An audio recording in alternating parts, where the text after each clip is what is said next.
You are now tuned in to Deezerts TV, the network that makes content that will change your life.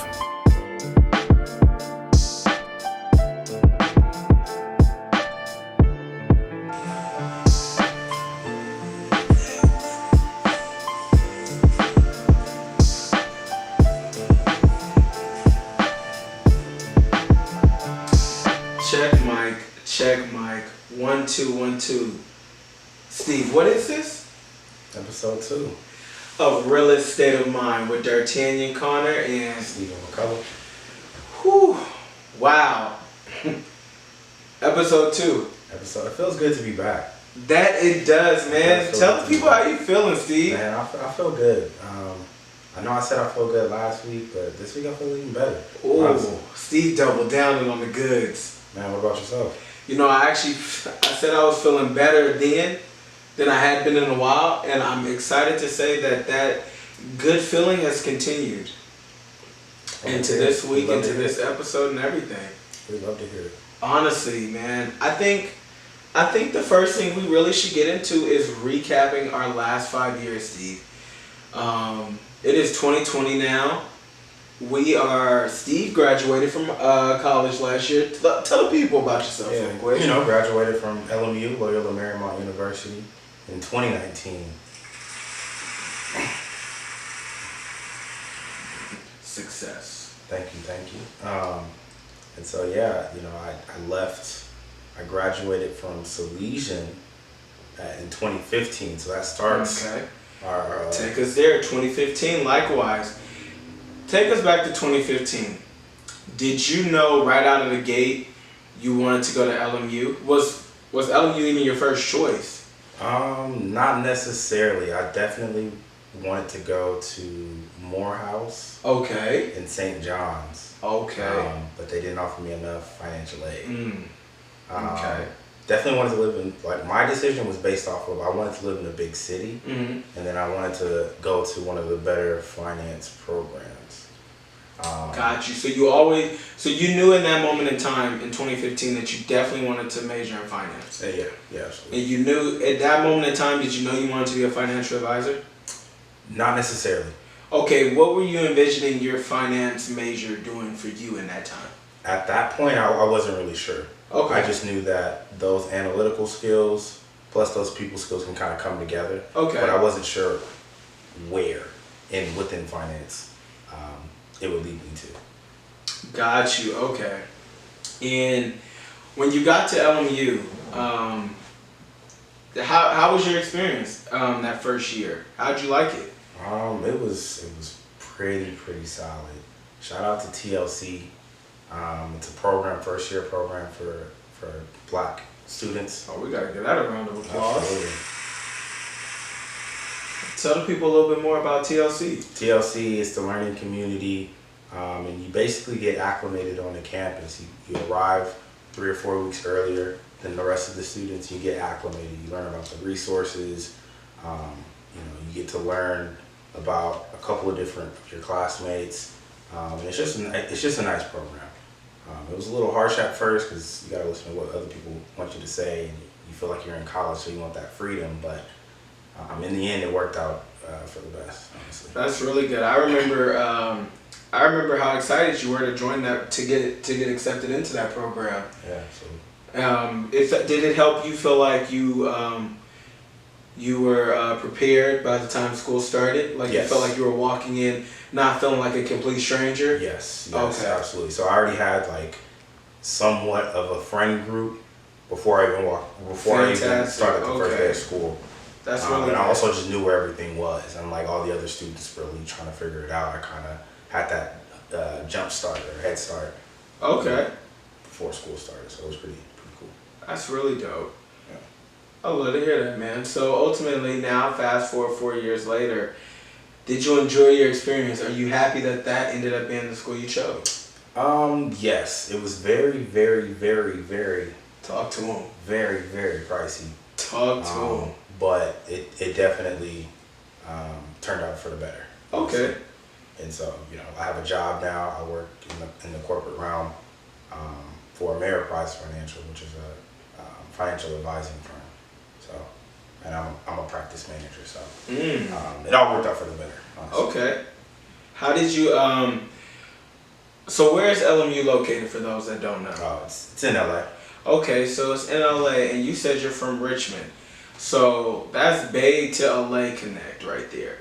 So were you excited to make that move to LA? Were you nervous in the moment in time? Like, were you born and raised in Richmond? Born and raised in Richmond, and the way I kind of grew up is my grandmother, who raised me and my little brother, kind of just raised us to want to see how other people lived on the other side of the world, in different places and different cities. So she kind of wanted us to kind of leave the nest. Got you. And when it was my time to go, I was ready. I feel you. Get me out of here. Steve say, "Oh yeah, nah, I'm ready to go." Get me out of here. So touched down in LA and just had a ball. Just had a great time. And so that's why I'm here. That's why I'm here now. Obviously. I feel you. And have you and you pretty much been in LA for now 5 years now? It's been 5 years. Yeah. That's crazy. What are the biggest changes about yourself you'd say you can see within yourself from where you were 2015 right out of high school to the grown man we know today as Stephan McGuller? Man, that's a hard one. I think I would say probably just being more self-aware. Okay. Of kind of who I am, and growing in both mentally and spiritually. So, you know, back in 2015, in high school, I was a wild boy. You know, I feel you. I really grew up during those 4 years at LMU. That's good. I'm happy for you, man. I remember the first time I pulled up to LMU, man, that campus was beautiful.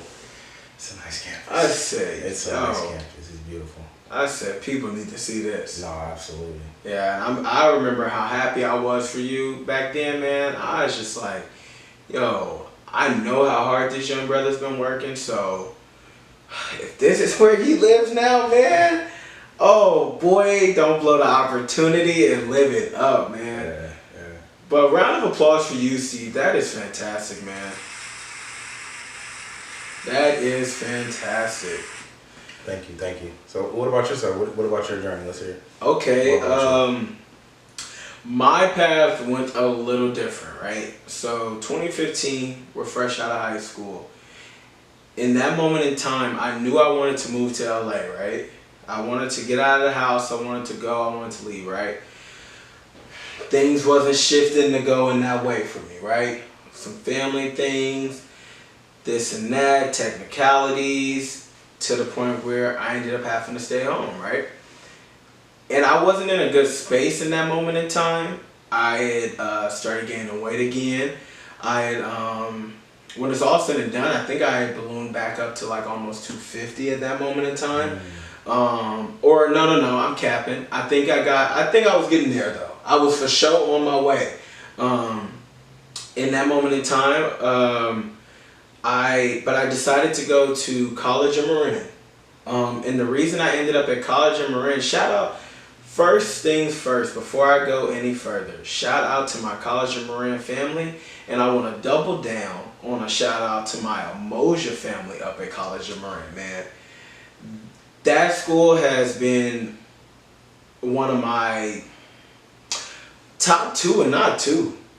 Top two, not two. Schools that I have attended, man. We That's can get it. Applause right there. Just handle what I want to handle. You know what I mean? I wasn't trying to be nowhere for too long. I was trying to get in and out and just execute my plan. So I ended up going to College of Marin because I felt like if I'd have went to Contra Costa, it would have been a little bit too much like high school for me. Because I'd have walked around there knowing everybody, and you know, I'm gonna want to ja with my folks a little bit. But I didn't have time for that, Steve. I didn't have time for it in the moment. But College of Marin, those first few days was mamey because for the first time since first grade, I walked the hallways without knowing anybody. Yeah. And that's crazy. If you didn't know, I've known Steve since first grade. That's where our friendship starts from. So in that moment, it was a real shock. But through that time, that's where I created Deezerts. Through that hard time I was in personally, it did nothing but make me hungry. Oh, it built the fire that's still burning within me now to get us to being where we need to go. I started Deezerts. I said, I need help funding my education right now. I want to be an entrepreneur. It's time to get to hustling. Yeah, tell the people what Deezerts is. Deezerts is my dessert business that was started in 2015 to help excuse me.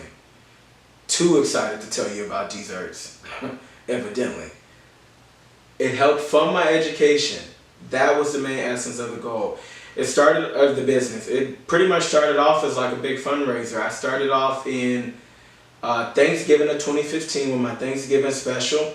In that moment in time, I started off with my 7-Up cake and my pound cake. And that's where our slogan, "One slice will change your life," came from. One slice? Just one. And it's so crazy because that's when we had started. And it kind of just grew from there. I knew what I wanted to do in that moment.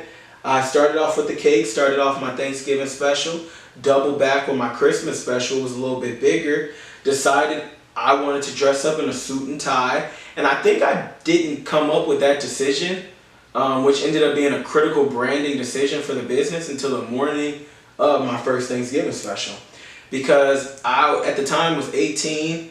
I'm trying to move and shake in any room I could get into with these cakes, cupcakes, whatever, to where I said I need to dress up in a suit and tie. Mind you, I like to dress up anyway, so it wasn't like it was a big deal, but I felt like it would be a good way to represent myself moving forward, because as a young 18-year-old, people aren't as inclined to play with me if I show up with a suit and tie as they would if I just pulled up with a shirt on, you know what I mean? That's kind of how I looked at it, and it kind of ended up becoming the main piece of the business, which has helped us grow. Fast forward 2016, we started with that's when we introduced our red velvet cupcakes and our raspberry swirl cheesecake. And our red velvet cupcakes to this day has become one of our best sellers. Like, people cannot keep their hands off the red velvets. And hold on, if you like red velvet cupcakes, you have not truly tried red velvet until you try the Deezerts red velvet cupcake, because the way it just melts in your mouth with the. I'm not gonna hold you. I had 2 of them today, to be honest. Steve had to have 2 of them today. I had to bring some in the car because I was coming from the Bay to LA to make this happen. So it was only right we brought a few cupcakes for the people out here to give them a chance, man. And I appreciate it. Honestly. That is flames. Appreciate that. But yeah, that's kind of what's the start of Deezerts, and that kind of was the first legit business that I started, which kind of got rebranded off of D'Artagnan's Desserts that I started when we were in 5th grade, when we were 10. Wow. And the reason I started D'Artagnan's Desserts, this is shout out to a young hustler, Steve, right? In that moment in time, 5th grade was a crazy year over at St. John's, man. Crazy year. Wasn't it, Steve? It was crazy. We went through about, 3 teachers? 3 teachers, a little turnover, a few arguments here and there. It was a lot that year. Stolen, you stole some money from me, didn't even give me the book, remember? The last teacher still owed me $25 to this day off of his comic book. So 5th grade was a year, but I can tell you what it was also, the year of some hustlers. We started some businesses in that class. Absolutely. Now, mind you, I had always been about my business, but that was the first time I was able to see it happen in the class. So I said, "Oh, they getting money now?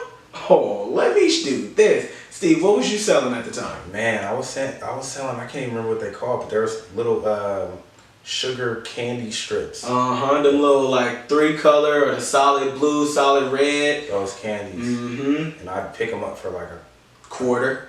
I think I picked up mine for like 5 cents. Steve knew where to go get them for the low. I think I picked mine up for 5 cents and then sold them for either 25, to 50 cents, something like that. Sheesh. So Sheesh. Okay, you the money man. What's that ROI looking like, Steve? What's that ROI, huh? Talk to him. Man, what's that? B-box decent. I ain't got that. 20%, something like that. That's not bad. No, that's not bad. Your markup wasn't that bad. If I was getting it for 10 cents back then, I'm probably I was gonna tell him I was gonna do it for $1, but I'm capping. I might have tried to see if I could have got 2 for $1 though. Man, my math was way off on that 20%, but yeah. No, I feel you. I was gonna let you rock. Because who am I to question your numbers? It was wrong. That is funny. But yeah, and in that moment, I had seen Steve doing that. I remember there was someone else was selling something else at the time. There was a few different little businesses at that time. That wasn't with you. You were with Andrew. You partnered with Andrew. Andrew. I'm gonna talk about Dirty Andy's desserts. I'm trying to let y'all know everybody else that was trying. Rachel? Didn't Rachel? I think her and that Jeanette or something had a business. They had to. I think they were selling sweets too. I'm not gonna hold you. We had a little competition. We had a little competition, but I think you had a crew of selling some candy. They was kind of selling some sweets, and somebody else was selling something else. But they wasn't selling sweets before I came through with D'Artagnan's desserts. But back then I was doing it a little different. So I was so smooth. I said, oh, well I could bake. So I went into the little store. So I grabbed me the little Nestle cookies off the thing, take them back home, and the box brownies real quick, take them back home, whip them up real quick, put them in little baggies. Next week, oh, we got 2 cookies for sale. And I had 2 employees at the time, right? My 2 employees, my hiring skills might be kind of off the chain, Steve. Yeah, you might need to get into HR. Man. My first, I got an HR partner. My first employee, he's now a big time model. And my other employee, he is actually the next Stephen A. Smith. Okay. So between the both of them, Andrew and Hunt. Hey, where does he work? Yo, wait on it. We might have some breaking news coming soon. Stay tuned. But it is so crazy because those were my first 2 employees. And I remember I was just selling that stuff at school. I put them in the little bags. And then every day, if I didn't have an order already, we was walking around. I said, all right, take these cookies, take these cupcakes, take these brownies. We ain't had cupcakes. We just had cookies, brownies. And then I think Lena started making the Rice Krispie treats. She sure did. And then I added the Rice Krispies to the menu, and that had the streets going crazy. D'Artagnan's desserts, come and get it. Boy, lunch, break time, after school, if I had it on me, you could have it at that time. And that's how we was rocking and rolling.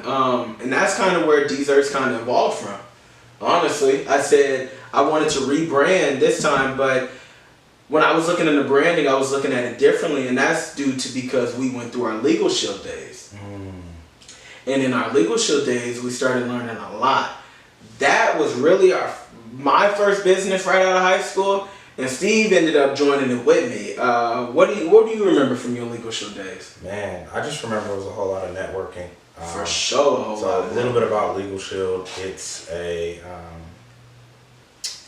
network marketing program. Some people call it a pyramid scheme or whatever, where you pay, what was it? I think it was like $150 to get in, and then your job is to actually recruit people to sell a service, a monthly subscription. And Legal Shield was legal. Their goal was to give access to legal consultation for the everyday person, essentially. For a low price of like $20 a month. Yeah, something that was affordable to where the service in itself kind of had a good cause and a good mission, and it was something we gave a try. My sister had actually joined, and I started going to a few of the meetings with her at the time, and decided to give it a try, and kind of became very good at it. And that was really the start. But in that moment, we started really learning about business, because they started showing us like the systems, the structures and all that, but we talked about the mindset a lot. And that's all it was, because the network marketing it, before I now understand real estate like I understand real estate, I was going to highly recommend to every starting off entrepreneur, give a network marketing company a try. Right. Because that cold calling, I told you a little while ago, we're not afraid to cold call, but that's because of our legal shield days. That's going down your call log, calling all these people. And it gets to the point where you see how quick folks don't want to talk to you no more. And that's no joke. And the conversations might get nasty. And it's like, yo, I ain't even really wanted to go there. You know what I mean? But it helps get you, you know what I mean? But it helps get you stronger. It helps you understand the concept of going for no also. Absolutely. I really think that it was more so just a welcome to the real world type of moment for us. Literally. Straight out of high school, trying this new venture, and we just got thrown to the wolves. And we survived, honestly. We definitely survived. Definitely made some good money. For sure. But at the end of it, we found out it kind of just wasn't for us. Literally, like by the time, and it really only kind of lasted a span of the summer of 2015, if we're going to be honest. Like, right. My sister kind of joined early in the year. We couldn't join until May. My birthday's the 18th. His is the 17th. So we couldn't join until then when we were 18. So if I started right as I was 18, Steve might not have got into it until, maybe June. We were done by, end of July, maybe August? Yeah. But when I tell you, I learned a lifetime of information through that time frame, because that's where I started reading the books that would help frame the mindset of where I wanted to go. And I had started first understanding through this process, you got to get personally self-developed. And with that, like reading books like Rich Dad, Poor Dad, The Richest Man in Babylon, what else? Anything damn near that Robert Kiyosaki puts out is something that you want to get your hands on, as well as how to win friends and influence people. How to there's another book too, but it really just helps you. It helps you understand how to have conversations and be more engaging with how you converse with people. Right. But it also helps you understand how to deal with conflict as well. Like, instead of me getting so abrupt and turned up when things may not go my way, it helps me have more sauce to my game, honestly. Right. You know, like, and redirect that energy literally into something that's positive. Literally. And understand that, like, just because it starts off that way, you may not need to meet it that way. And as in business, you can't meet it that way. You know what I mean? Like, a customer's try to come at me crazy. I can't just now want to go wild out, you know what I mean? Right. Regardless if they're right or wrong, I have to be able to be diplomatic with the conversation to be able to be like, okay, I respect that, this, that, and the third. Can we have a conversation? And swallowing your pride is definitely nothing easy. Right. It definitely isn't. But yeah, that business actually really taught us a lot and kind of helped shift, because I knew what I was looking for when I was going to start Deezerts also. Because I stopped that in, like, let's say August 2015. Deezerts was launched in November, so that means in that middle time I was trying to find something that I could do for myself, because now I knew I was ready to be a full-blown entrepreneur. If I doubted it at first, I definitely knew now. Knew I was built for it, knew I was ready, but now I was ready to represent a brand that I can create, I can hold, and it can be my own. You know what I mean? Like, if I'm going to call these people, if I'm going to go through my call log and I'm going to tell everybody everything I'm doing, and I'm going to be so whatever about it, it's going to be something I'm doing then. You know what I mean? And that's kind of where Deezerts came. And that's why Deezerts ended up kind of like, I knew where I was going with branding because of my legal shield days with Deezerts. That's why I was able to come in straight up, suit, tie. I am your founder, CEO, and head chef. That type of bag. You know what I mean? Because I wasn't coming to play at that point. Nah, I feel it. Honestly, man. So tell us about your move to LA. How did that go? How you grew from, 2015 till now. Well, I actually came to LA when I graduated. So if we fast forward 2015 I don't think I talked about my days at working at St. John's. Did I? No. Word. Well, before I even came to LA, I started working at St. John's as well. And that's the old elementary school that we actually met each other at. And that kind of ended up being one of the best things I could have ever did. Because in that moment in time, I started working with the kids, and quickly I realized how fast they will brighten up your day. Yeah. And it's something special about just being around them in their most honest and transparent selves. Yeah. But I worked there and went to school at College of Marin, as well as did a deezerts and did a little DoorDash, worked a taste a little bit, did a few little hustles, whatever, until 2018, graduated at College of Marin, got my AA in business, and then transferred to Cal State Dominguez Hills later that fall of 2018. And that's when I made my big move to LA finally. Right before then, I had launched merchandise as well. In that summer. Tell them about the merch. Well, the merch was so crazy, and I've learned so much from when I launched it to this point in time. Yeah.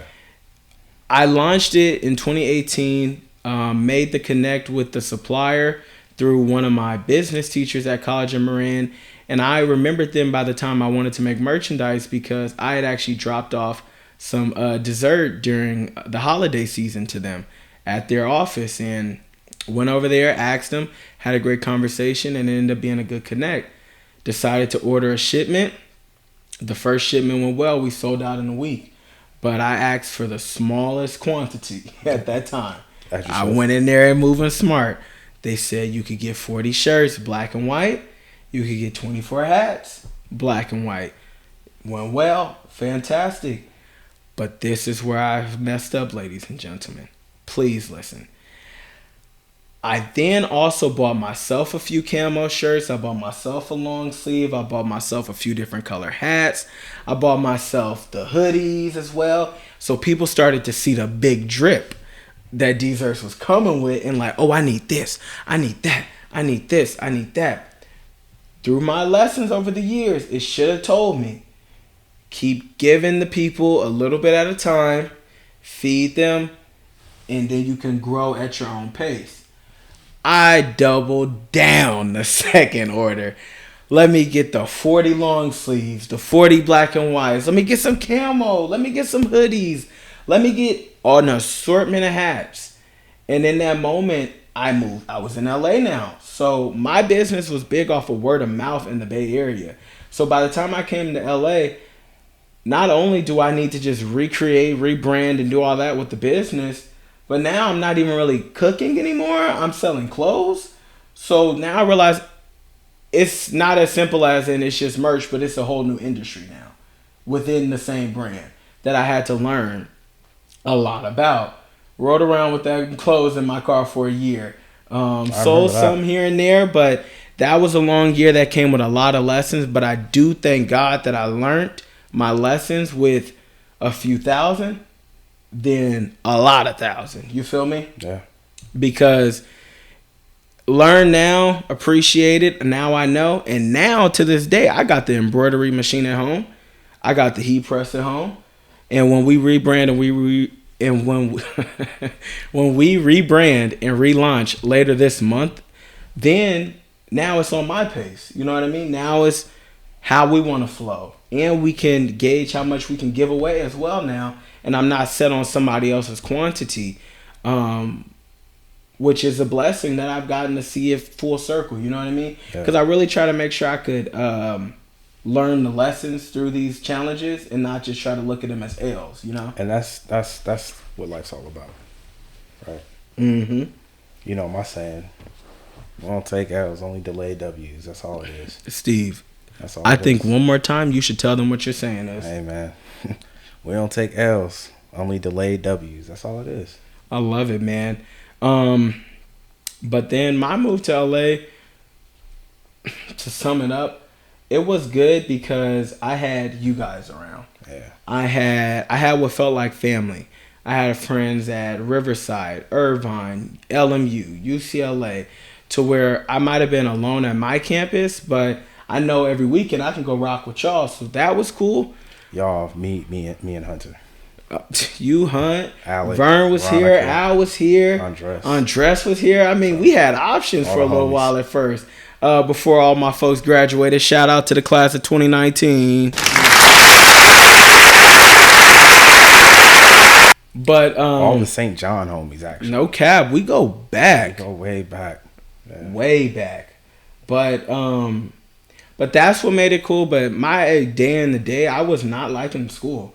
I was hating it there. And at that moment in time, I was starting to see like, it was starting to feel like, why do I need it? And I started fighting with myself with that a lot. Yeah. But I knew I was too far to give up. You get what I'm saying?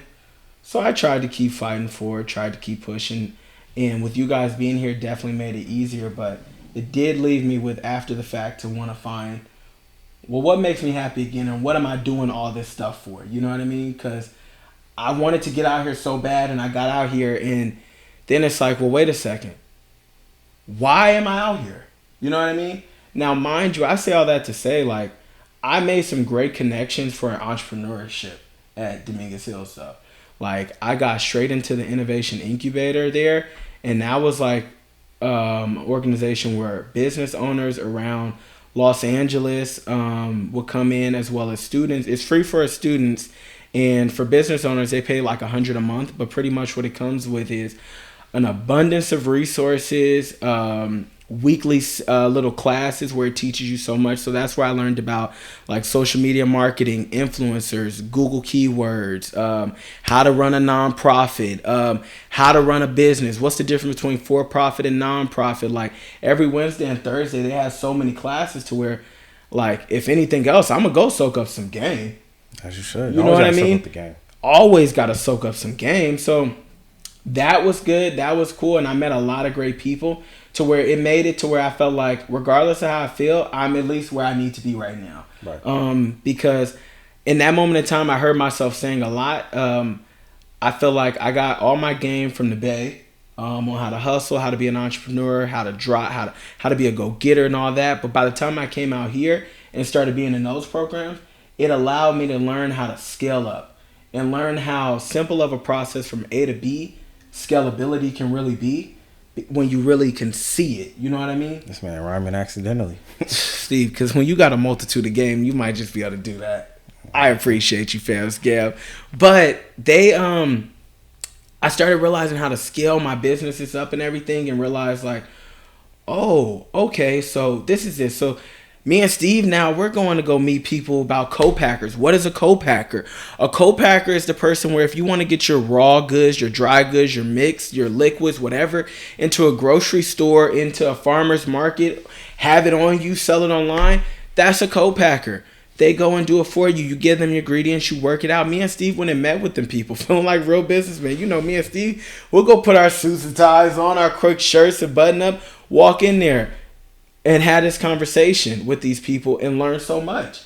That was one thing we wanted to do. The other thing we was thinking about turning deezerts into a big like catering style business as well at one point in time. To where it was just teaching us a lot, honestly. Yeah. I agree. I definitely agree. Yeah. What would you say, enough about me, deezerts and that, what would you say has been like your top experience while being out here? Like, tell me what's your, tell the people what's one of your only in LA experiences, if that makes it better for you. Only in LA. That like, you would be like, oh, like, cause you had a few moments where you was living a crazy life. Yeah, man, I can't even. Steve said it's too many just to give you one. Man, I can't even really give you one, to be honest. There's a lot of great experiences. One of them was actually pledging for Delta Sigma Pi, which is a business fraternity that I pledged for, and it just taught me a whole bunch of like tangible skills of using a calendar. Like before then, I'd never used a calendar.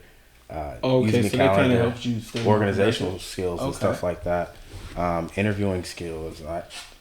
Give me an interview, I'm killing it. You know what I mean? Mm-hmm. But structurally, like in sync type of thing. And you know, resume skills and stuff like that. So it was really nice being a part of that. That's super dope. And just learning, sitting back and learning from people, elders, and also people who's in industries that I wanted to get into. So that was really nice. That's dope. I'm happy to hear that you were able to get that experience. And I'm even more excited that we get to now share with them. No, absolutely. And Definitely that's will be saying just- stuff like that in the future. Literally, that's all we want to be about. What do you say, D? What's it called? What? Spread the sugar, what? Spread the sugar, share the wealth. Well, since you said it, Steve, great segue. Let's get right into it.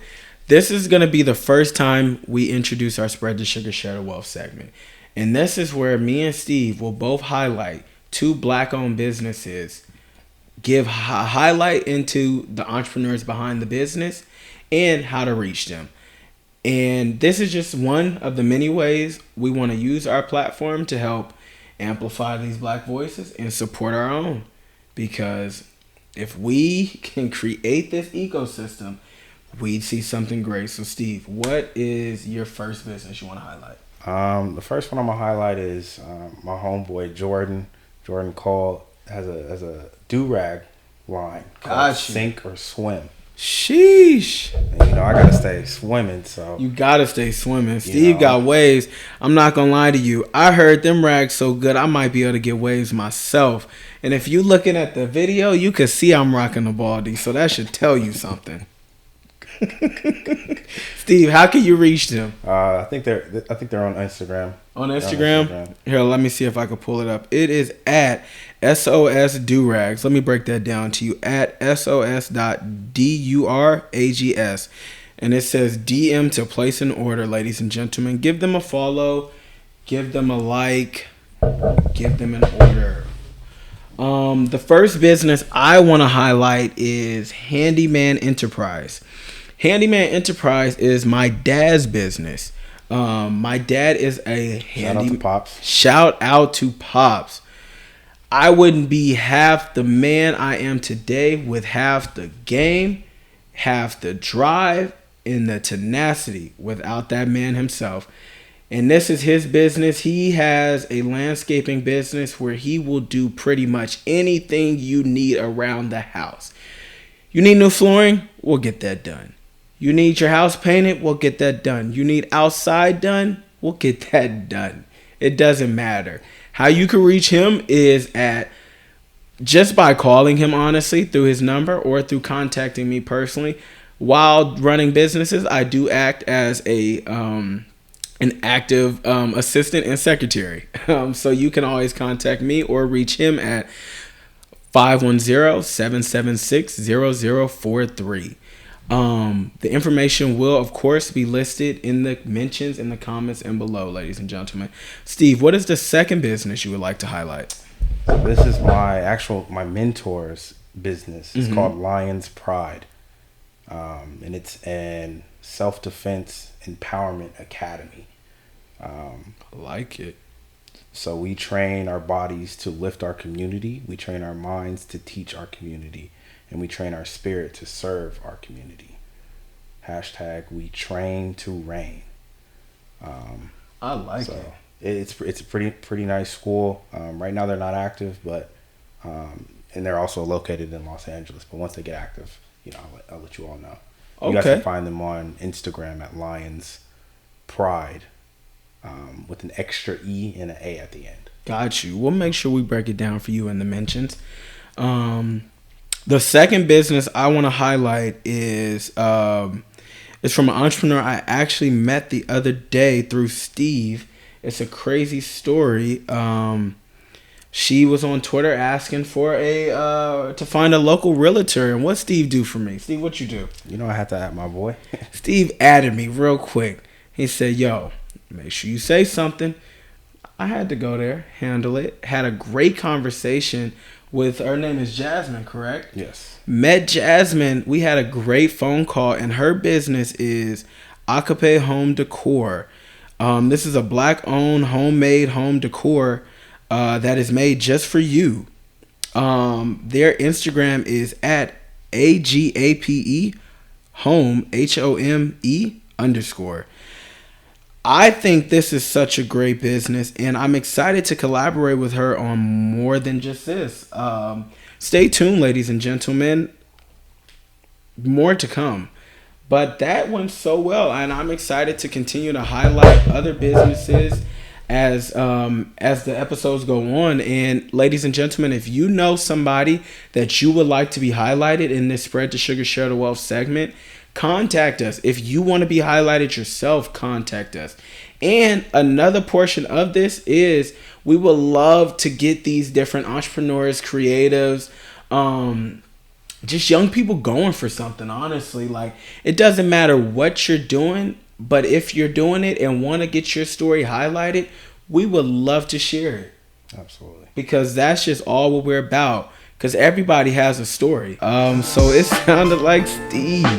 Not only did we make it through a pilot, but we now have made it through our second episode. How are you feeling, man? That's crazy. That is crazy. I feel good. This is exciting. That it is. Well, ladies and gentlemen, this has been Realest State of Mind. This is episode 2. Yo, remember who you are. Don't take no wooden nickels. And again, this is Realest State of Mind.